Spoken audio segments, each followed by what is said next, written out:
ਜੀ अस्सलाम वालेकुम की हाल चाल जी उम्मीद करना ਤੁਸੀਂ ਸਭ ਖੈਰ ਨਾਲ ਹੋਵੋਗੇ। ਸਾਡੇ ਇੱਕ ਮੋਹਤਰਮ ਭਾਈ ਨੇ ਉਹਨਾਂ ਨੇ ਸਾਡੇ ਕੋਲ ਮਿਕਸਰ ਭੇਜਿਆ ਸੀ 800F ਪਲੱਸ। ਠੀਕ ਹੈ 800F ਪਲੱਸ ਇਹਦੇ ਜਨਾਬ ਇਹ ਟੋਟਲ ਵਾਲੀਅਮ ਇਹ ਜਿਹੜੇ ਇਹ ਟੋਟਲ ਵਾਲੀਅਮ ਅਸੀਂ ਨਵੇਂ ਲਾਏ ਨੇ। ਠੀਕ ਹੈ ਉਸ ਤੋਂ ਬਾਅਦ ਜਿਹੜੇ ਇਹਦੇ ਗੈਨ ਦੇ ਵਾਲੀਅਮ ਨੇ ਨਾ ਇਹ ਸ਼ਾਰਟ ਸਨ ਬੁਰੇ ਤਰੀਕੇ ਦੇ ਨਾਲ ਇਹ ਵੀ ਨਵੇਂ ਲਾ ਦਿੱਤੇ ਨੇ। ਉਸ ਤੋਂ ਬਾਅਦ ਇਹ ਜਿਹੜੇ ਇਕੋ ਦੇ ਇਫੈਕਟ ਦੇ ਵਾਲੀਅਮ ਨੇ ਇਹ ਵੀ ਖਰਾਬ ਸੀ ਇਹ ਵੀ ਅਸੀਂ ਨਵੇਂ ਲਾ ਦਿੱਤੇ ਨੇ। ਉਸ ਤੋਂ ਬਾਅਦ ਇਹਨਾਂ ਦਾ ਕਾਰਡ ਖਰਾਬ ਸੀ ਪਿੰਗ ਪੌਂਗ। ਠੀਕ ਹੈ ਇਹ ਵੀ ਅਸੀਂ ਨਵਾਂ ਲਾ ਦਿੱਤਾ ਹੈ। ਇਹ ਦੇਖੋ ਇਧਰ ਆਓ ਜੀ अंदर करो जी। ए देखो जनाब ऐसी टोटल रिपेयरिंग की थी। ठीक है जी ए वॉल्यूम नजर आ रहा है जी। ठीक है उस तो बाद ए मास्टर वॉल्यूम भी चेंज किए थे ते ए जनाब असि ए नवा कार्ड लगाने लगे आ कार्ड दिखाओ जी।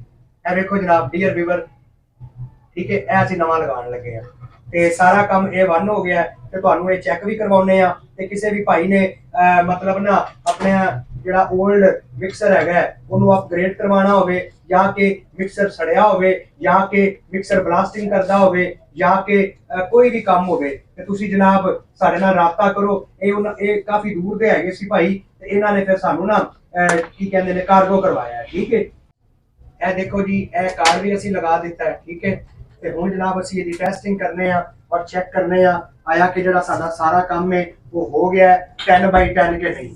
ਠੀਕ ਹੈ ਜੀ ਤੇ ਜਨਾਬ ਤੁਸੀਂ YouTube ਚੈਨਲ ਨੂੰ ਵੀ ਸਬਸਕ੍ਰਾਈਬ ਕਰੋ ਤੇ ਜਨਾਬ ਮੇਰਾ ਜਿਹੜਾ Facebook ਦਾ ਜਿਹੜੀ ਪ੍ਰੋਫਾਈਲ ਹੈਗੀ ਹੈ ਉਹਨੂੰ ਵੀ ਜਨਾਬ ਫਾਲੋ ਕਰੋ। ਠੀਕ ਹੈ ਤੇ ਕੋਈ ਵੀ ਕੰਮ ਹੋਵੇ ਤੁਸੀਂ ਸਾਨੂੰ ਬਿਲਟੀ ਕਰਵਾ ਦਿਓ ਤੇ ਅਸੀਂ ਜਨਾਬ ਨਾ ਤੁਹਾਨੂੰ ਠੀਕ ਕਰਕੇ ਵਾਪਸ ਭੇਜ ਦਿਆਂਗੇ। ਇਹ ਜਨਾਬ ਅਸੀਂ ਆ ਮਾਈਕ ਲਾਣੇ ਆ ਇਹ ਚੈੱਕ ਕਰੋ ਜੀ ਇਹ ਮਾਈਕ ਲੱਗ ਗਿਆ। ਠੀਕ ਹੈ ਇਹ ਜਨਾਬ ਹੁਣ ਪਾਵਰ ਆਨ ਕਰ ਲਿਆ।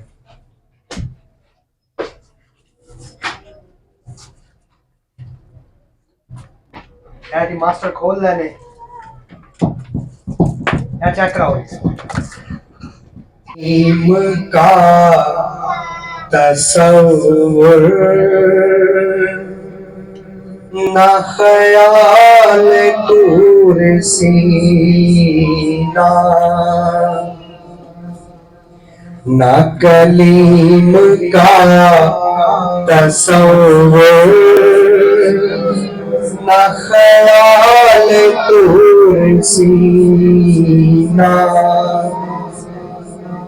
मेरी आरज़ू मोहम्मद मेरी जुस्तजू मदीना ना कलीम का तसव्वुर ना ख्याल दूर सीना मुझे दोस्तों न छेड़ो मेरा है जहां में कोई मैं अभी पुकार लूंगा मैं अभी पुकार लूंगा नहीं दूर है मदीना ना कलीम का तसव्वुर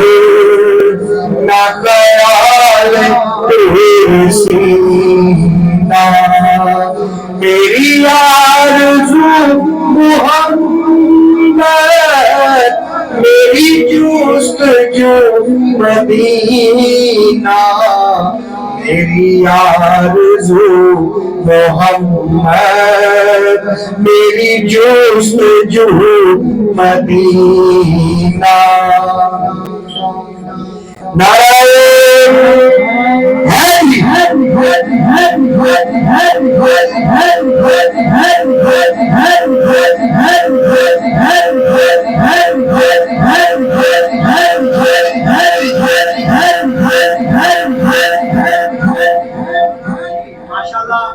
मिक्सर भाई जान बिल्कुल ये बंद हो गया है इंशाल्लाह इन्हों नाभा वगैरह लगा के पैक कर देना है। ठीक है ते जनाब किसी भी भाई ने मस्जिद एम्पलीफायर बनवाना होवे होम यूज वास्ते एम्पलीफायर बनवाना होवे 2.1 एम्पलीफायर बनवाना होवे या के पावर एम्प बनवाना होवे या के 4 चैनल मिक्सर बनवाना होवे ते बराए करम मेरा व्हाट्सएप नंबर और कॉल नंबर आप नोट फरमा लो 0300 430 5398 0345430539 इजाजत दो मिलांगे अगली वीडियो में। अस्सलाम वालेकुम पाकिस्तान जिंदाबाद।